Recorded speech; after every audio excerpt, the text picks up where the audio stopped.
харамж ах トゥ хоёр. Эрт цагт туйлын харамж ах トゥ хоёр байжээ. Нэг өдөр тэр хоёр яг сайхан малын толгой шигээр чанаад идэх гэж байтал 4 хүн иржгэнэ. Тэр 4 хүн ерөөсөө явахын зүг. Хоног болтой байна гин. Тэгээд дүүн арга ядаж ахаасаа ахаа энэ зүүнтэй нуруунд нэг галуу 4 нугас цүл цал гэж умбаад байх юм. Одоо яавал дээр вэ гэж битүүгээр асуусанд ах нь сонсох. Мөн битүүгээр хариулав. Чи чагнаж бай. Би хэлье. Би 4 нугасыг явуулын хүнээр атгуулъя. Хэргийг маргааш шийдвэрлэе гэж хэлв.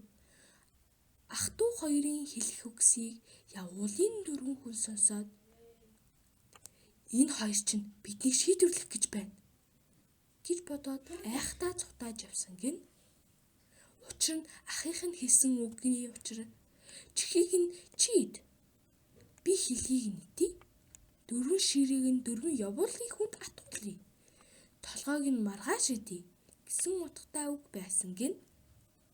4 явуулын хүн айгаад цутсны учир хулгай хийж байргаад оргож явсан ус байсан бөгөөд их хэргийг маргааш шийдвэрлэе гэсэн үгийг өөрсдөн хэргийг мэдээд хэлж байна гэж айсан байжээ. Үүнээс болж 4 явуулын хүн ах トゥ хоёрын гэрээс цуцсан байна.